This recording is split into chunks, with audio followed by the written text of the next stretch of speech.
Welcome to the Real Python Podcast. This is episode 63. What if you could create applications and deploy them to the web with just Python? Wouldn't it be nice to skip the additional full stack development steps of learning 3 different languages in addition to Python? Well, that's the idea behind Anvil. And this week on the show, we have Meredydd Luff, co-founder of Anvil. We talk about the history of Anvil and how the founders wanted to simplify web app creation. We discuss their choice to make the project open source and how that benefited the project's development. And we also cover creating a portfolio of projects and things that employers look for in the hiring process. This episode is brought to you by DigitalOcean's app platform. All right, let's get started.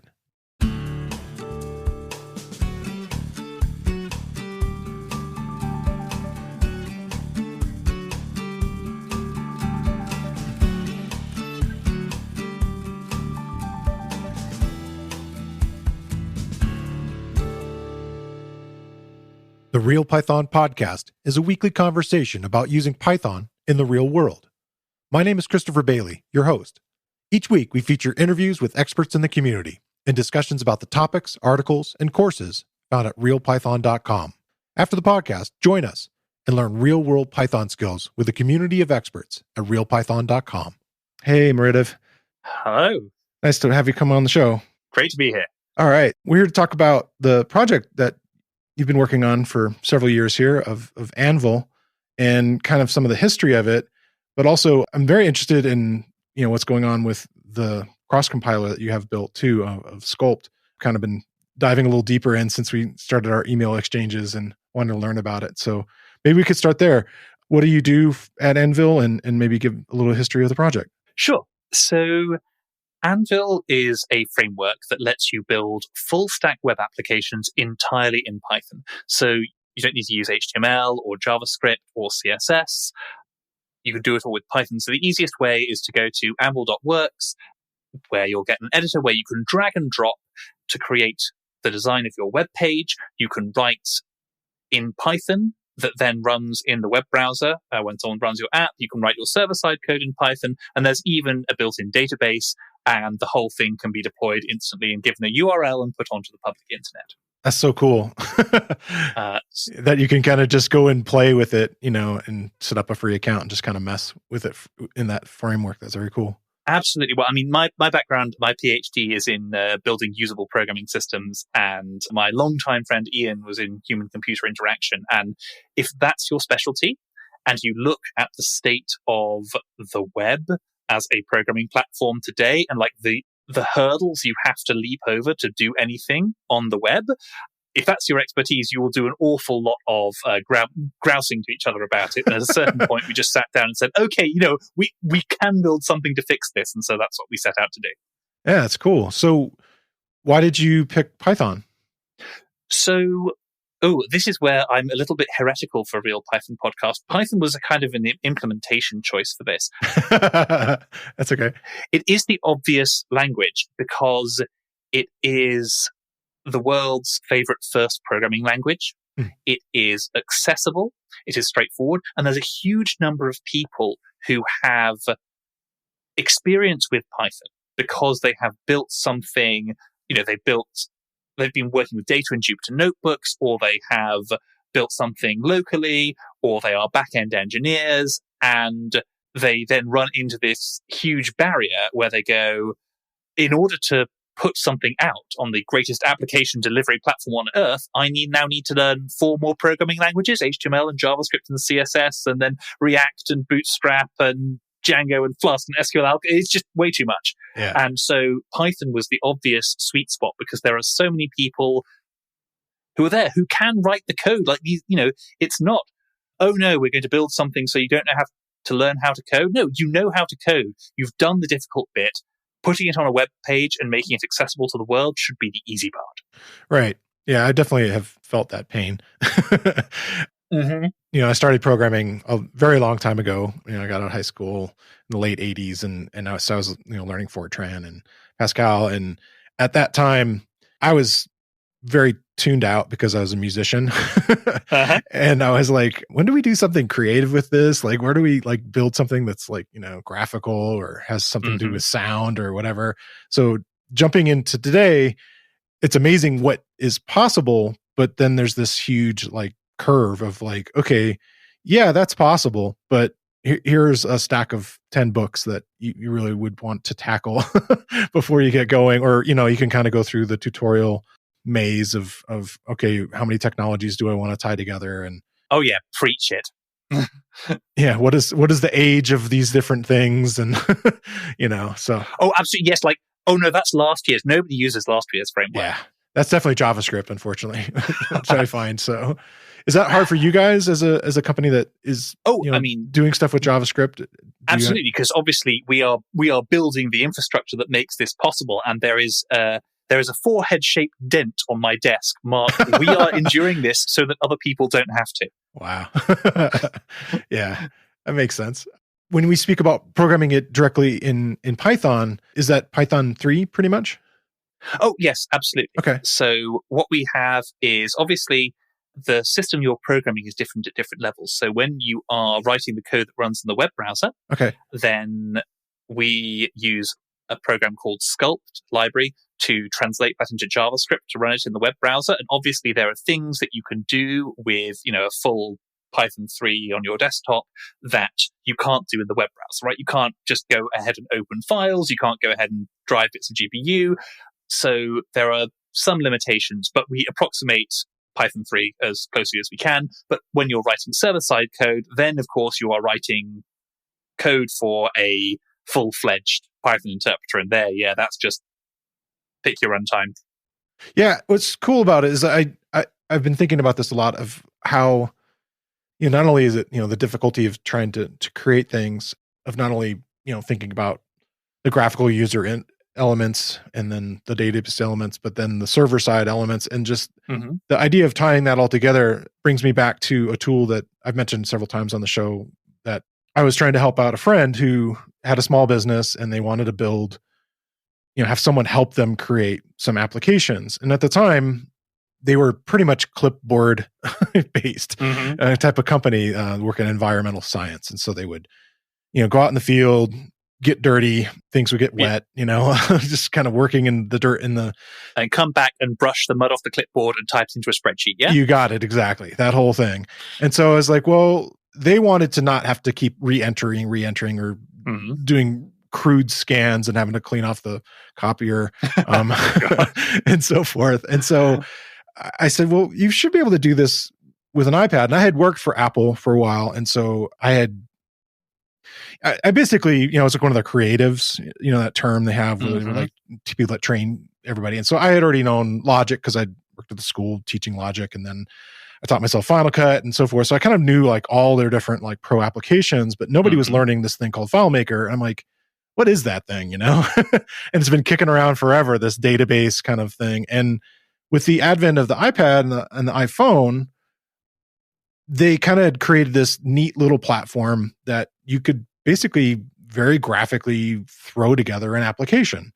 And so the thing that's missing from that platform, outside of the stuff that you could create, was, okay, well, how do I share it?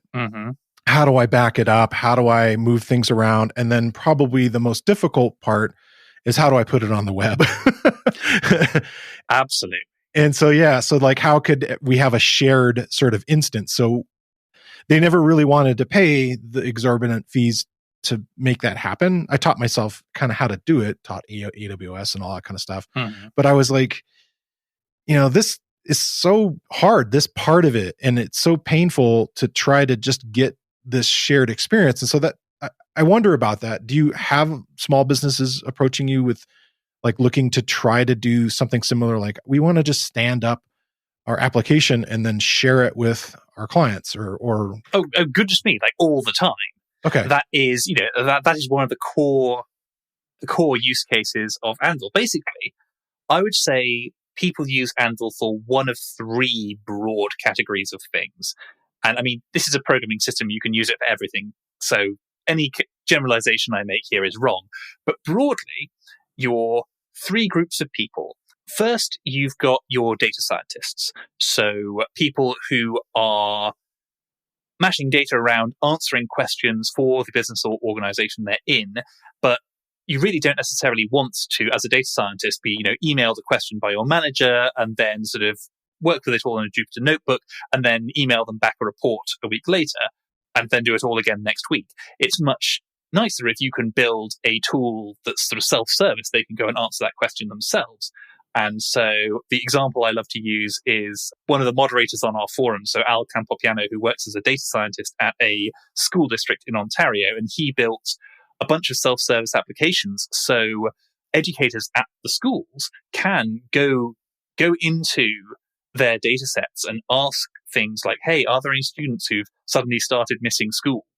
Are there people whose marks have suddenly dropped? And they can find that and intervene with those students quickly, whereas previously it would have taken until, the next monthly report was generated where somebody might spot the problem. Right. And that's the power of creating self-service tools. So there's a whole bunch of making data safe self-service that people use Anvil for. The second category is, I think, the kind of people you've been talking about just now. So I'm in a business or organization and I have some internal tools. So this is software that really, we don't want necessarily our customers ever to see, but internal stuff like, for example, in environmental engineers or scientists going out into the field, with an iPad and doing data entry. And again, my favorite example of this one is a Norwegian TV broadcast network who use Anvil to build the software that their customer support people are looking at. So when you call them up and say, hey, my picture is weird, the box is complaining, sometimes it freezes, they can pull up your account and go through and say, the network diagnostics are good, we don't have an outage in Oslo, but your set-top box is complaining that it can't reach your Wi-Fi very well, let's go fix that. And that's a piece of software that the rest of the world never sees, but it's really important to the operation of the business. And it's important to the operation of the business that they don't have to go and commission some random web development shop who knows nothing about TV broadcast to build that. Because if the person who is the broadcast engineer and can write some Python can build that themselves, then they can actually build the thing that the customer service people need and iterate it as they learn about the process, rather than having to commission, JRandom web developer. Right. No offense to the JRandom web developers out there, but if you haven't spent your entire career doing TV broadcast, you know less than Anders Kalland about it. Yeah, that's my experience too. I keep seeing that you can meet people that know web development and so forth, but they're not going to have that domain specificity. And then, well, quite right, because they have spent years devouring that stack of 10 books exactly, and keeping up. That's what they've spent their career doing, and rightly so. So what we want to do is open up the creation of these sorts of tools to people who have not spent their careers becoming good at web development, and enable them nevertheless to produce applications that other people can use. Yeah. So that's group number 2, is sort of these internal applications. And group number 3 is sort of the most obvious, loud and splashy one, which is, hey, and building new products. And this is software that consumers will actually be touching. So I don't know if you read a few months ago in the New York Times, there was this feature about a company called Fairshake, and they're actually really cool. So they're a company that helps consumers with arbitration proceedings against big abusive companies your cable companies, right, your cell networks, your airlines, and so on. Because of course, they bilk you out of $200, $300 at a time. It's just not worth that money to go hire a lawyer to represent you in their weird pseudo consumer court. But these guys went, actually, this stuff is quite automatable.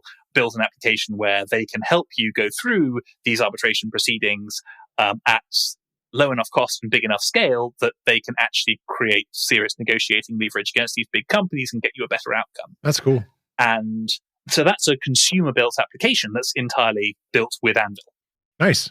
And so you can, there's others I could mention, a whole company that does in-store iPads for choosing furniture. There's tons out there. But those are the three big categories. There's the people who are making data self-serve. Yeah. And then there are people building internal tooling. And then there are people building new outward-facing products. And the whole point of Anvil is you can do any of these things because, and I think this is a little bit unlike something like FileMaker, because it's a general purpose tool, you can do with it anything you can do with the Python programming language, because it's a real programming language with a real ecosystem. You can do whatever it is you need. There's, you can rock up and build whatever it is you want, whereas something like FileMaker is a little bit more centered around being opinionated about, fundamentally all you're doing is editing a database. Yeah.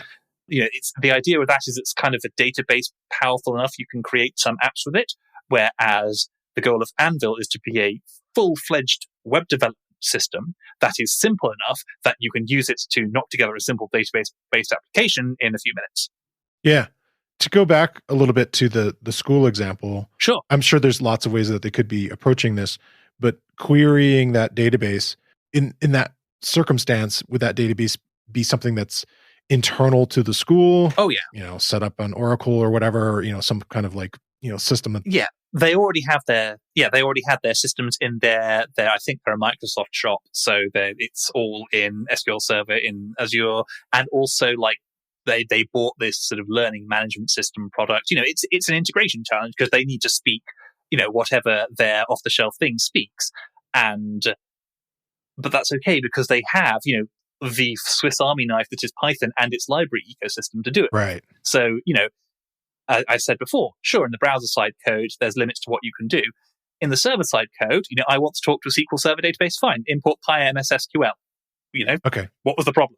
And likewise for accessing, APIs on learning management systems. So there's a whole sort of data aggregation thing that is, again, it would be a challenge if you were doing it in anything except a really mature language with a really powerful ecosystem like Python. DigitalOcean's App Platform is a new platform as a service solution to build modern cloud-native apps. With App Platform, you can build, deploy, and scale apps and static websites quickly and easily. Simply point to your GitHub repository and let App Platform do all the heavy lifting related to infrastructure.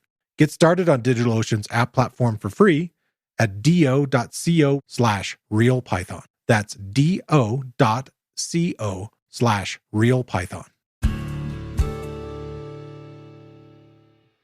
I guess we could dive down that rabbit hole of what are the types of additional libraries that you can access via Anvil. I know the list is kind of endless because I was starting to look at them. Yeah. But I just wanted to maybe get an example of some of them. I saw, one of the jobs I had for a while was working at a bank, and I was building things like dashboards. And so I immediately saw, Plotly. Okay, cool. That's there. What are some of the other examples that stand out, I guess? So, the really funky thing about Plotly is actually we have full client-side integration with Plotly. So not only can you use something like Plotly Express on the server to do a whole bunch of data mashing, but you can take it to the front end and build interactive Plotly graphs with it. Nice. Generally speaking, you can use anything because that is the point. Anything you can pip install. And even, it's not just libraries you can pip install. You can use whole other environments. So going back to the data example, as that's where we seem to be right now, an awful lot of data scientists spend a lot of their time in a Jupyter notebook. Yeah. And why not? It's a really great environment. But then you end up with this awkward situation where you've built a solution in your Jupyter notebook and you can sort of answer those emailed queries by sending back a PDF report. But this is the point where you want to make it self-serve. And you can actually use a library called the uplink to connect the Python in your Jupyter notebook that's running, on the machine on your desk up to your application. And you get all the power of the server-side code in an Anvil application. You can operate it from your Jupyter notebook. So you can actually have, and we actually have an example tutorial of this on the website, you can have this machine learning model you've got in your Jupyter notebook and then suddenly say, okay, and this function in my notebook, you should be able to call this from the web, and then we can make this a publicly accessible interactive service. So not only can you use any library you can pip install. You can use any Python environment you've got lying around Okay. as part of your application. So you mentioned briefly there things like creating a PDFs, and maybe this kind of jumps to the second solution where somebody's out there doing a ticketing solution or something like that. Yeah. And they need to output not only like a receipt, but they need to report it back with like some kind of report. Absolutely. Is there I've seen already the tutorials on there for generating PDFs, but what I was wondering about is keeping it in the web and then keeping the documents sort of accessible. I can imagine things like PDFs or images, which were something that I was dealing with my environmental science company. Those big files, if you will, of images and PDFs and other things like that. Most likely you're not going to stuff them in a database. Oh, well, I see no reason why you shouldn't. Anvil's built-in database. Okay, so as ever, I am generalizing here. It's a programming environment. You can do whatever you want. But Anvil's built-in database, which is, it's backed by Postgres, it's, scalable and all, has a facility for storing blobs of binary data. It's backed by Postgres's blob store, and you can very happily generate a PDF. By the way, I suspect you saw this in the tutorial, but just to be clear for listeners, generating PDFs in Python is one of those things for which the ecosystem doesn't currently have a particularly great solution, because currently really the best things that you have out there are things like that sort of you write some HTML and then you sort of use some library that drives a sort of headless Chrome render or whatever and effectively does a print to PDF from it. But that means you have to kind of write it all in HTML, and then you have all the problems of writing a web app, only you're not even on the web. And so we actually built an out-of-the-box PDF creation thing. You can just call anvil.pdf.renderPDF, and you can use all the drag-and-drop tooling you use to build your web user interfaces, to build your PDF templates, and then render one of those to PDF. But however you do it, whether you use that or whether you use one of the other systems, it will produce a blob of binary data. Anvil has a way of dealing with binary data, whether you got it by rendering a PDF or by uploading something with the file uploader component, or downloading something from the web, or generated it with something like matplotlib. You can just turn it into one of these media objects, and then you can stick that media object into Anvil's data tables, no problem. Okay. I'm sure there are different levels of service there, and then different levels for the database, then I would guess. Absolutely, yes. On our free account, don't expect to be sticking gigabytes of data into there. I think it's sort of 100 megs on the free service. But I should mention that the hosting service provided at Anvil.works is a hosted version of an open source framework. So if you can't or don't want to pay us any money, there is absolutely nothing stopping you from taking your app and going pip install Anvil app server, and you have the entire Anvil framework running locally on your machine. It actually even installs its own Postgres database when you pip install it. Oh, wow, and cool. So you can use, at that point you can, thrash that database to your heart's content. However you want. Yes, absolutely. So there are capacity limits if you're using the free hosted service, but there's nothing stopping you hosting it yourself. We aim to make the hosting service sufficiently slick and easy to use that it's worth paying for. But if this is an open source framework, you've got the control. So is that something that you could stand up inside of like a Docker container then? Oh, absolutely. Yes, there's a Docker file. You can github.com/anvil-works. You get the open source stuff. There's a Docker file in there for running it in a Docker container. There are tutorials on our website for if you've built an application using the online editor at Anvil.works, how to check that application out with Git onto your machine, and then how to deploy that onto AWS or DigitalOcean or Linode. It's an ordinary piece of server software. We've tried to make using the open source app server as slick as we possibly can. We can't make it perfectly slick. You still need to set up a server. You still need to keep it secured and up to date. You still need to make sure that you have a Python environment that you can actually type pip install into, all of which is part of the pain of running a web application. Right. Yeah. But once you've solved that part, we try to make using the app server as slick as we can. That's great. Kind of going back to things structurally inside of Anvil, as I listened to an episode you did way back in 2017 on Talk Python with Michael Kennedy. On there, you were talking a little bit about the sort of modularity of Anvil. And so like one of the things that, we've talked about it, we've kind of touched on it briefly, the idea of like, okay, I want to make a web app. Okay.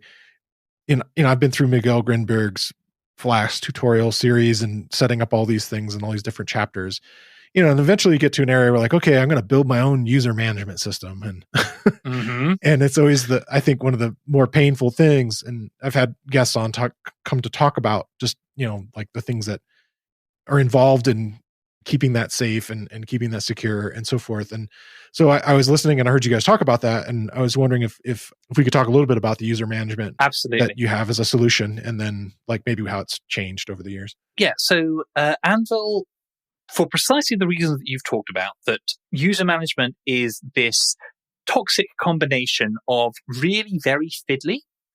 And if you get one thing wrong, you've got attackers all up in your system. Yep. And this is not a good combination. Sort of fiddly, boring, and if you lose concentration, you get owned. It's not a nice place to be.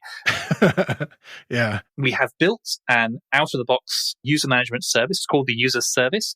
It stacks on top of data tables. It just manages users as rows in tables. And it's got out-of-the-box things like, obviously, email and password login, and then federated login with things like Google or Facebook or Microsoft, or if you're using, working in an enterprise with its own single sign-on, SAML can talk to anything. The thing about the user service is it's built on top of the primitives you already have. So you could absolutely roll your own and do without the user service if you wanted to. There's no secret sauce. It's not like, unless you use our approved out-of-the-box solution, you couldn't do this. But what we did was we took a thing that people often have to do that often causes a lot of pain and a lot of insecurity and said, here is an out-of-the-box system you can add to your application. It will manage, your password securely. It will manage locking people out if they use get their password wrong too many times, and then allowing them to reset their password by email when they do that. It'll manage sort of the OAuth and SAML of logging in with something like Google. It will just do that stuff for you, so you don't have to do that grunt work. But if you do want to customize it, then you can dig through the layers and do anything from, I want my login form to look a little bit different, but I want it to use all the same machinery under the hood, to I have completely and totally re-implemented this thing from scratch. Yeah.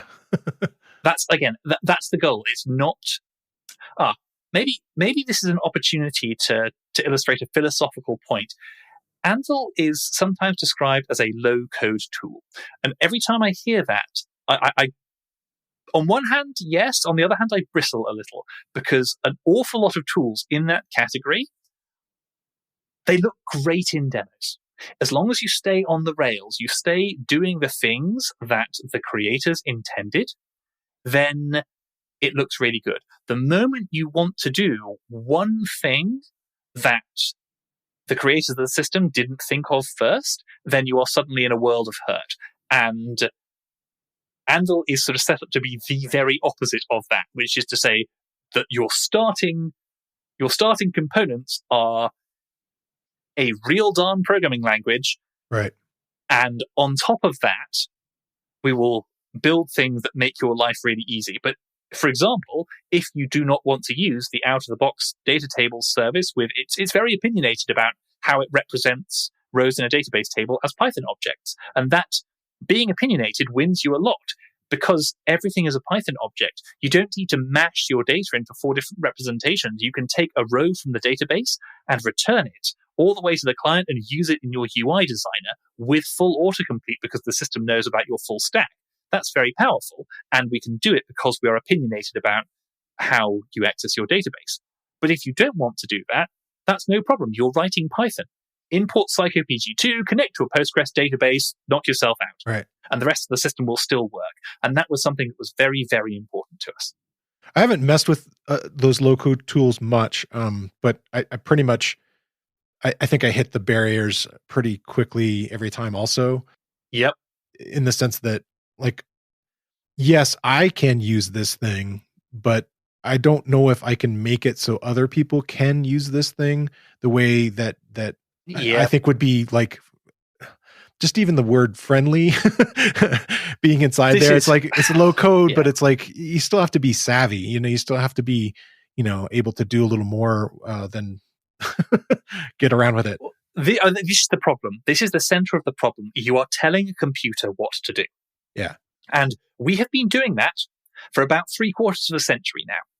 And in that time, nobody has come up with a better way of telling a computer what to do than to write text in a programming language. Right. And every time someone tries, they either end up simplifying it so much that you can't do what you want, or you end up with sort of Cthulhu's own flowchart, and you might as well be a programmer for all the computational thinking you're doing. Right. And either way, you're sitting there going, this should be a 5-line for loop.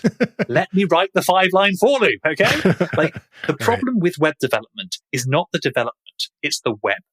We should not be scaring people away from code. Code is good. You should be able to get somebody to the code without it being so scary or intimidating, dealing with all the other layers, all the other programming languages, all the other frameworks. That's where the complexity we should be taking away is. The code itself is important. It's the best way to tell a computer what to do. Yeah, I mean, you can get somebody started pretty early. Yeah. That's one of the examples I wanted to dive into is sure. The high school student. I talked to a teacher. Mm-hmm. I think you maybe even spoke with him a little bit also at PyCon. This guy, Robert Ball. I'm going to try to have him come on the show too a little bit, but he's a teacher at a technical high school in West Virginia. Mm-hmm. And he said he had been using Anvil with this idea of, all right, you've been learning Python this whole semester, year, whatever time period. And as a technical high school, I want to see your proficiency. And to do that, I want to have you create a final project. And most often with final projects, if it's just a set of code or what have you, it can be a little less exciting. That was something I was always kind of frustrated with a lot of educational institutions is like, in the end, I want to create something that I can share with other people and they would still be maybe interested in even looking at it or checking it out. Or in this case, for a technical high school, something I could share with a future potential employer that, hey, I created this project, and even for an internship, it'd be nice to show that you can, handle yourself with some code.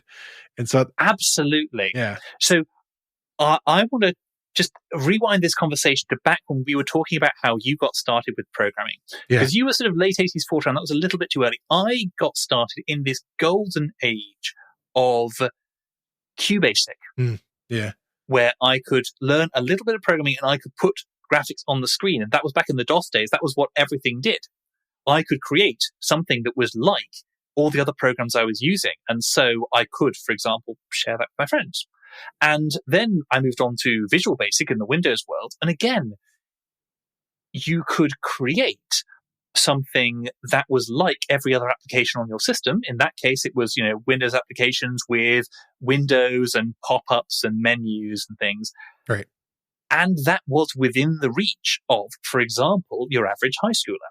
And now we've got to this place where you can build web applications. Anyone can build a web application that can be used by anyone on earth, but it's not really anyone because as you say, you need to march through this, 10 books worth of stuff before you can get that done.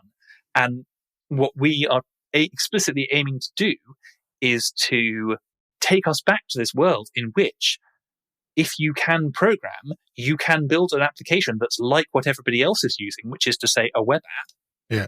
That you can, in fact, whether you are a student showing it to a prospective employer, or you are a broadcast engineer at a TV company and you are opening it up to your customer service team, it's useful, it's real.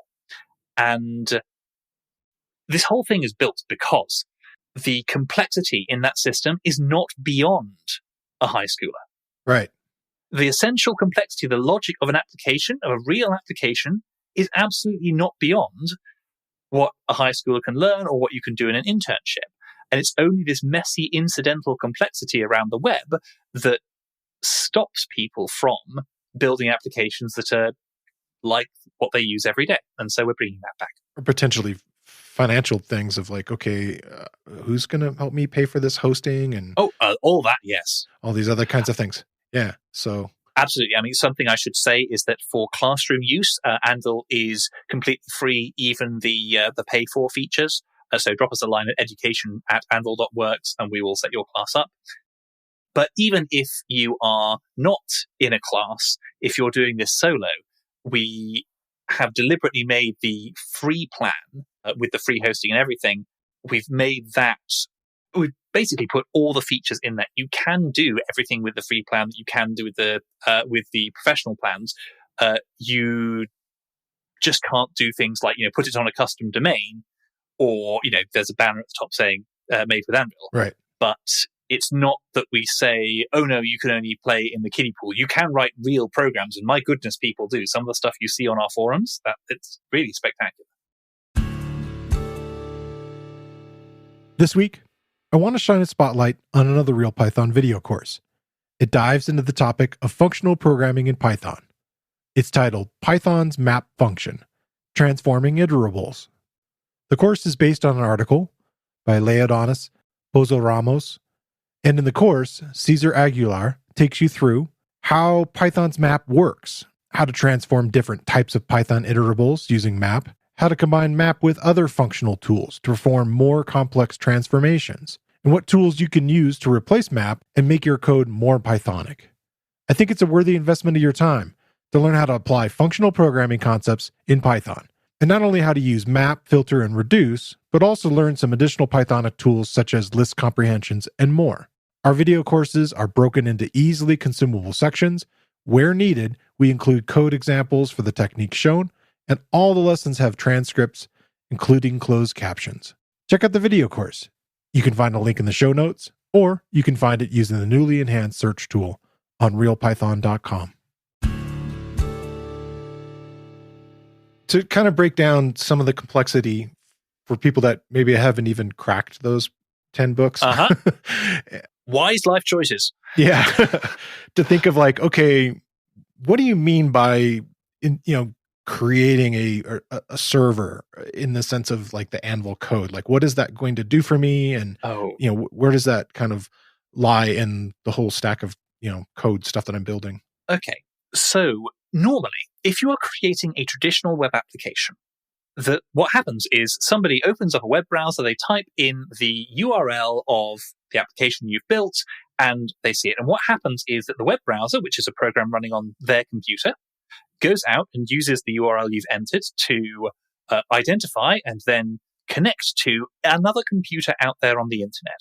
And we refer to one of these as a server, and it will be running some program that is capable of receiving that connection, talking to the web browser, and serving up web pages, and then dealing with the interactions. So when the usually actually what you do is you serve up a web page in HTML and a program in JavaScript. And when the person with the web browser sort of clicks a button, that runs a piece of JavaScript on their computer, which then sends a message back to your server. And then the program you've written on your server responds to that, and probably also talks to a database that you're also running out on that computer out there somewhere on the internet. Okay. So like if we were to talk about your Hello World example, that is a really common one. Yeah. In general, that is not involving a server. It's basically a set of code that is getting loaded directly into the person's browser, their Chrome session, what have you. When they open that page up and it's just running. But if I want to do anything additional on top of that, I want to talk to the database, or I want to have, say, multiple different modules or things like that running that I want to be able to call, then that's kind of creating this two-way communication where I'm actually having to press a button to request something from that server to have it do something, and then we're kind of going back and forth a little more. Is that absolutely?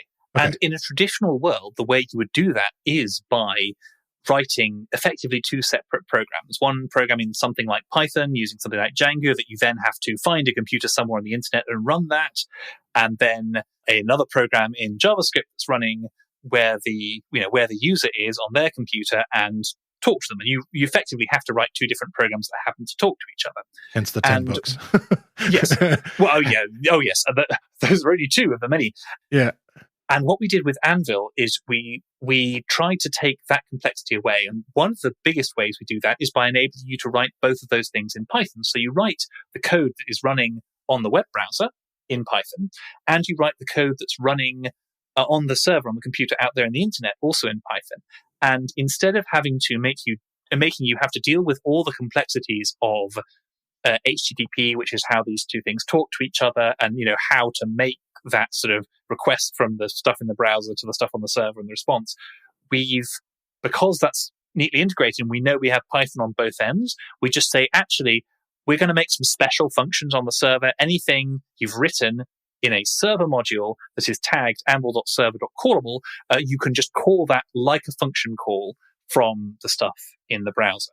So there's a piece of irreducible complexity, which is that some of the code you are writing is executing on the user's computer when they open your application. Yeah. And some of the code you're writing is running out there on the internet in the central place that they're all talking to.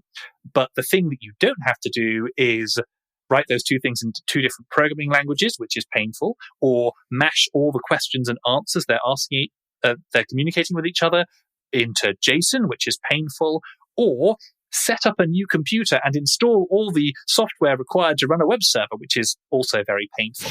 And the idea is we've taken that down to the minimal possible is, yes, you're writing, if you're using Anvil, if you're writing in a text editor with a yellow background, that code is running on Anvil servers somewhere central on the internet. And if you're writing something with a white background, that code is running on the web browser when somebody opens that, and you can make a function call from one to the other with, by tagging what the server function is, hey, this is something it's okay to call from the web browser, and making a function call from there. So we've tried to make that as simple as we can.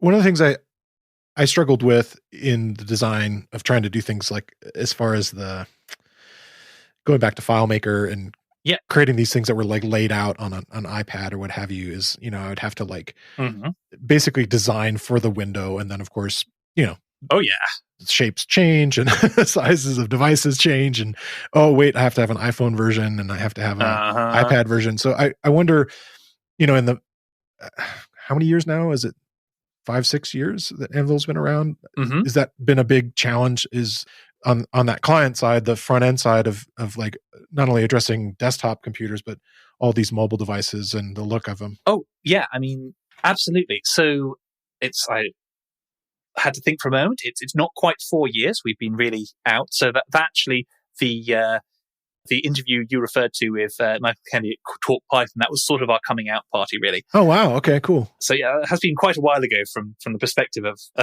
of this project. Yeah.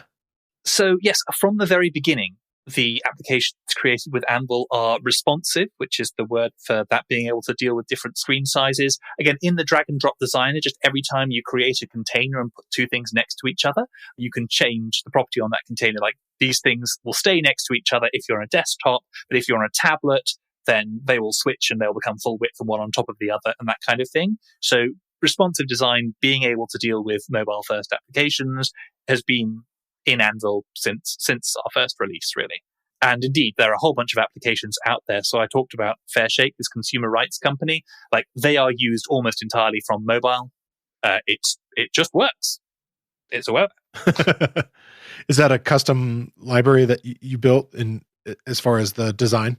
So yes, we built our own user interface toolkit. So normally, for people who have not entered this particular dungeon, normally the way that you would present a user interface in a web application is you have it sounds crazy, but it's true. You generate code in your program that is code in a language called HTML that is there, and also code in a language called CSS, and the browser takes that HTML and then uses the rules you have defined in your CSS to lay that HTML out on the screen, which means you're writing code that generates code in at least 2 or 3 different programming languages. And this is one of the things that gives people migraines when they are trying to do web development, or certainly when they're trying to learn it. And so what we built was a user interface library in Python. So when you're building your user interface in Anvil, when you put, for example, a piece of text on the screen, That is a Python object. There's a class called label. You can set, it has a property called text. So you can go self.label1.text equals hello world. You can say, .align equals left, align equals right. So instead of generating code in a different programming language to create your user interface, we've built a user interface library that is entirely in Python that handles all that display stuff. And that user interface library supports multiple screen sizes natively. Nice. If you wanted to customize the look and the feel of some of those things, is that easy to access? Oh, yes, absolutely, you can. And this is another important part of Anvil, because the web platform is huge. There's so much you can do. And for example, in pixel by pixel, fine-grained user interface design, designing exactly how your page is going to look, you cannot currently do that with the Anvil editor. But you can go into the editor and then edit the CSS that styles these components. And so you can get your pixel perfect design. And even better than that, you're not editing the HTML and CSS that comes out of the Anvil editor.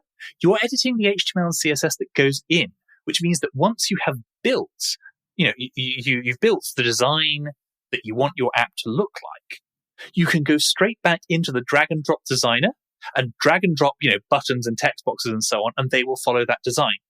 Which means that you only need really to tangle with CSS for a fairly short period of time. And, if you have a team of people, only one of you needs to get their hands that dirty, and everybody else can continue designing their user interface in the style that you have created.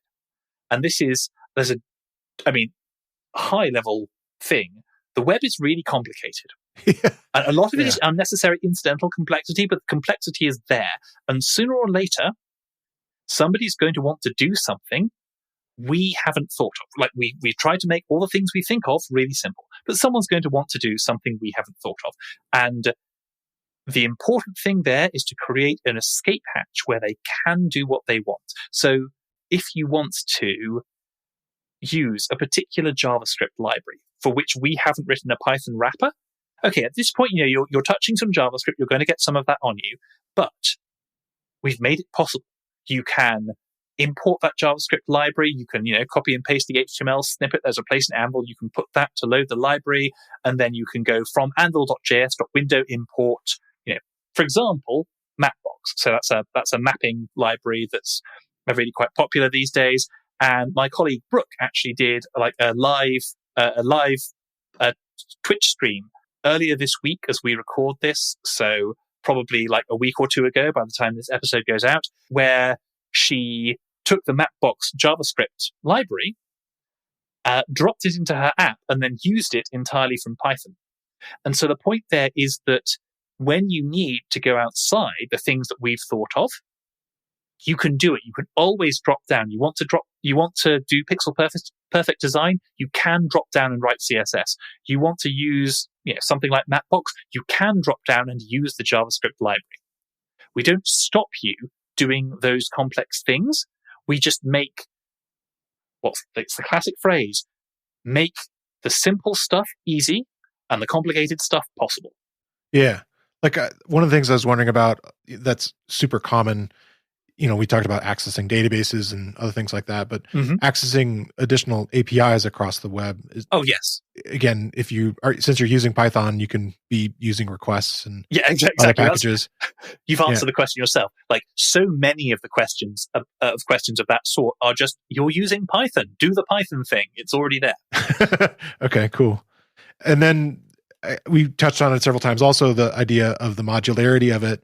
I mean, literally creating your own Python modules. Oh, yes. But you can be bringing in modules from some of these other users that someone else has built some of this other code. Oh, absolutely. So what you can do, you can have an app, a thing that's effectively a library, and you can import that, and that library can define, obviously, modules you can import on the client or on the server or in both places, but it can even define custom components. So that appear in your toolbox. And there are a couple of community collections of these things out there. So people who've created particular components to do something that isn't part of the Anvil standard library, and you can just add that library as a dependency to your project, and suddenly all these components will appear in your toolbox, and you can drag and drop them onto the page.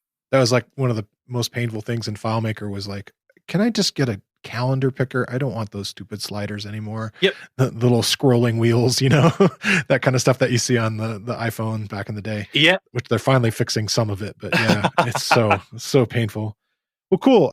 I wanted to ask you some questions about this idea of building projects to showcase. It's been a theme that I've been hitting on the show a lot lately. Mm-hmm. The idea that, I'm somebody who I never finished college. And so I've been bouncing around in all these different careers over time. And it's always been me being able to show my work and show my sort of troubleshooting skills and, abilities to communicate. Absolutely. And so I think of that as something that I think as a showcase to employers that, using a tool like this and just even like building an app, do you see that as like a common thing? Is that something that when you as an employer are looking at prospective employees that you would be interested in?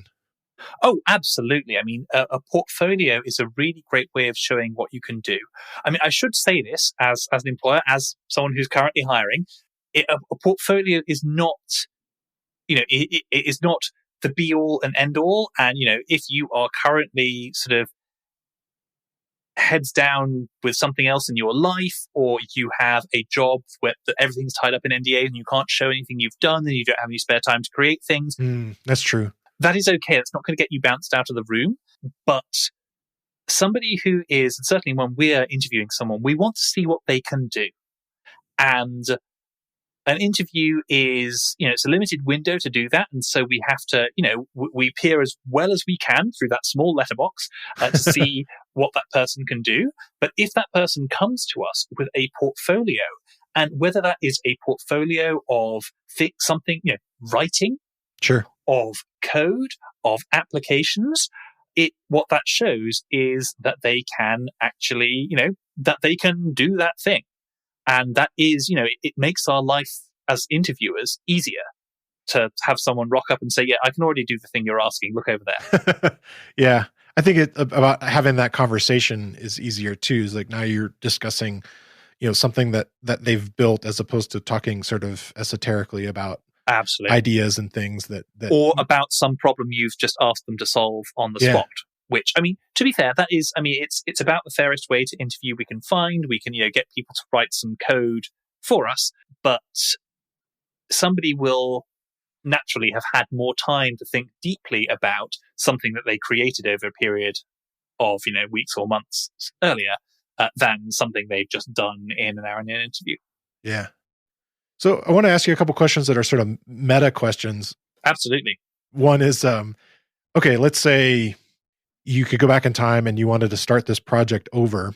Mm-hmm. What are some of the things you would change? Oh, so this is really interesting because Anvil was created to scratch our own itches, and there were some things that we discovered relatively late that would have been really handy. So something that I would have, when we first put the first prototype of Anvil up on Reddit, it didn't even have like server code. It didn't even have a database. It just had a system for storing your data in something like Google Sheets, because we thought that would be useful. So I would go back and tell myself that no, you're building, you are building a full web app system from the beginning.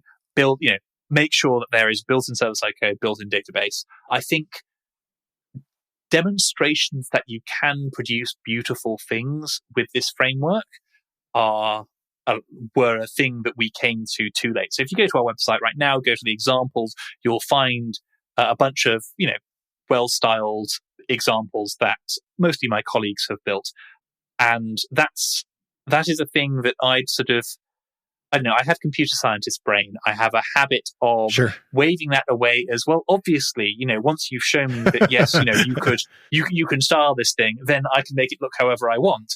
And, people will want proof of that. I think that would probably be the biggest thing I would go back and yell into past me's ear. There are also a couple of like technical underlying architecture things that I would want to change. Oh, here's the biggest one, actually. Make the framework open source from the beginning. We were far too nervous about it, and I can sort of see why we were nervous about it, because putting an open source, making your product open source in general is a good way to have Amazon pick it up and host it for everybody for less money than you can afford to charge and free riding on all your development effort. And so I can see why we were nervous, but it's just it was the obviously right shape for the companies to, it's a web framework. It needs to be open source. We should have just, got around to that in the beginning rather than waiting a couple of years before working out the obvious. When you did open source it, what were some of the benefits that you got from that? I mean, outside of like the, potentially the love from the community. Well, absolutely. I mean, it's the most important thing is we gave people optionality. We put the power into their hands. A meteor could strike southeast England tomorrow and wipe us all out, and that your applications will be just fine because they're running on open source framework. You can, check them out, host them yourself, it'd be fine. And that, I think, is honestly the biggest benefit people get out of it. But obviously, we also had our, we immediately started getting contributions from our community, which is great. One of the developers who now works on the Anvil platform started out just as a really enthusiastic community member. He was a teacher who was using Anvil for class projects, and he got really into it, got very good at using it, started doing some contracting on the side, building things with Anvil, started getting interested in Sculpt, the Python to JavaScript compiler, started contributing to that, where, I'm a maintainer. And so again, we'd already knew that his code was good because I'd been code reviewing it. And then, came on board and has been, working on the internal guts of Anvil ever since. And so, being open source, I think, throws that door even wider to your community to show you what they can do. Yeah. Because your source code is out there for them to use. We sometimes now get bug reports on our user community forum that says, so such and such doesn't work. And I actually think the problem is on runtime.cluj line 452. Here's a link to your GitHub repository. And I go, yep, that's right. Tap, tap, tap, patch. Wow, that's cool. It's nice. Yeah, it's just that it is a lovely place to be as well. It makes us feel better about ourselves, feeling like we're not compromising in favor of commercial viability. What's been your biggest challenge? Oh boy. I mean, that is a very big question because... Okay. You want to hit some smaller ones instead? Well, because Anvil is a reimagining of what web development ought to be about, which is a huge challenge. So there were huge technical challenges. I would say probably the biggest challenge there was social. We spent a very long time in this place where every time we would go to a conference, so, a lot of your listeners may recognize my name and voice from PyCons and various around there. I spoke at PyCon US just a couple of weeks ago. And we would go to these things and sort of start doing demos and immediately get crushed by the stampede. We have brag photos on our job ad site to show that, yes, we do get popular. But it was a little bit frustrating as a developer. I know in my internal development sense that we have built something cool and useful, and our user forum is telling us that this is amazing, and every time we go to a conference we get surrounded by people, and then actually getting out there into the world that this thing exists and that it is worthwhile and that it's real, it's not another sort of toy low-code environment, has proven to be, I would say, the biggest challenge of them all. Yeah, I can see that. I look at the market for a lot of these things, and I just sort of shake my head sometimes at just going back. I know I'm kind of harping on FileMaker, but that's the one I spent the most time in. Mm-hmm. And, I went to their conference and it has a history. And so there's all this kind of stuff going back. And, but just looking at just trying to code in it alone, it's so frustrating because it's people want to make, say that Python's a scripting language, and it's no, there truly is a scripting language that I've dealt with, and that you can't do anything but just run these goofy little scripts when you hit a button or something. This is much more than that. Oh yeah, absolutely. I mean, this is the important thing about Python. I mean, it embodies something that is really important about what we are setting out to create with Anvil, which is that it is accessible. It's accessible in the way that we want Anvil to be too, because it is, if you went out into the street and asked somebody, hey, what does it mean for some programming environment to be accessible? They'd probably say, oh, well, it's, simple for novices to pick up. And they'd be right, because it is important that this stuff is not beyond the capability of a high schooler. But if that's all it is, then you're doing them a disservice, because you're sticking them in the playpen and not giving them room to grow their powers. Right. And so it needs to be simple enough for the novices and powerful enough for the seasoned professionals. And that is, that's why we have these escape hatches. It's why you can do all these important things with Anvil. And in the web context, people look at it funny and they raise one eyebrow and they go, but there's a conflicting goals. Nothing could possibly be simple enough for novices and powerful enough for professionals. And the Python community in particular knows that's not true, because Python is the language that you first teach an 8-year-old with their first Raspberry Pi or their first programming class in school. And it's also the language that drives Instagram, right, or that Google DeepMind used to beat the human mind at Go for the first time in recorded history. Scripting language my foot. Right. It is accessible, is what it is. It is a real programming language with a huge ecosystem and deadly serious usage. And it is also, because it should be, simple enough that you can pick it up. So we talked briefly about, I asked you about what you looked for in a prospective employee, and the idea of projects and things like that. And you kind of mentioned offhandedly that, and we're hiring right now. You want to dive a little deeper into that? Yeah, absolutely. So, I mean, I think firstly, the answer for what we are looking for was a narrow question about right, exactly, portfolio. I mean, the things that we are most looking for will obviously depend by role. We're currently recruiting for senior developers and junior developers, and it's basically the sort of, actually it's going to end up being the same work. It's how much experience you have coming in. I mean, the first developer we ever employed, she was 9 months out of boot camp and is simply phenomenal. So the thing that we are not looking for necessarily for everybody is, I have 11 years of Django experience. What we are looking for is that you can solve problems, that you are interested in learning this stuff, and that you are interested in picking up. I mean, it's a huge system, so you've got to be okay picking up something new. Anvil itself, spans everything from Python to JavaScript compilers, the implementation of this JavaScript user interface framework. There's the API stuff that runs this platform that takes care of, when a request comes in, routing it to the right place, managing all these server resources for people. That's not things that people have typically built before. Right. And of course, then there's all the Python libraries that are running on the server and managing the things that you are the runtime environment that you are using, and things like the users service.